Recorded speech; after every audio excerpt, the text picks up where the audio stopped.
சேலம் பொன்னம்மாப்பேட்டை ஸ்ரீ வாசவி கன்னிகா பரமேஸ்வரி அம்மன் தேவஸ்தானத்தில் அக்னி பிரவேசம்.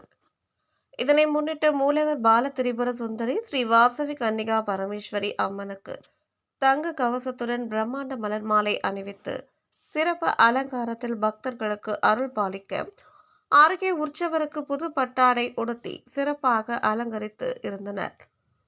மூலஸ்தானத்திற்கு முன்பு ஸ்ரீ வாசவி அம்மனை புதுப்பட்டு சேலையுடன் நகை ஆபரணங்கள் பிரம்மாண்ட மலர் மாலைகள் சூட்டி குண்டத்தின் நடுவே அழகாக காட்சி அளிக்க அம்மனுக்கு அஷ்டோத்திர நாமாவளிகள் கூறி அர்ச்சனை செய்து கோபுர ஆரத்தி, கும்ப ஆரத்தி, பலவித தீப ஆரத்திகள் காண்பிக்கப்பட்டு குடை விசிறி போன்றவற்றால் சோடாச உபசார பூஜை நடைபெற்றதும் அக்னி பிரவேசம் நடைபெற்றது.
தொடர்ந்து அக்னியின் நடுவே காட்சி அளித்த அம்மனுக்கு பஞ்ச கற்பூர ஆரத்தி காண்பிக்கப்பட்டு நிறைவாக தீபாராதனை காண்பித்தனர்.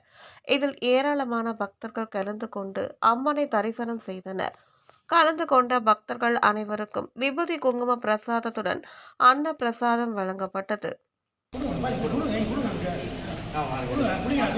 பாருங்க.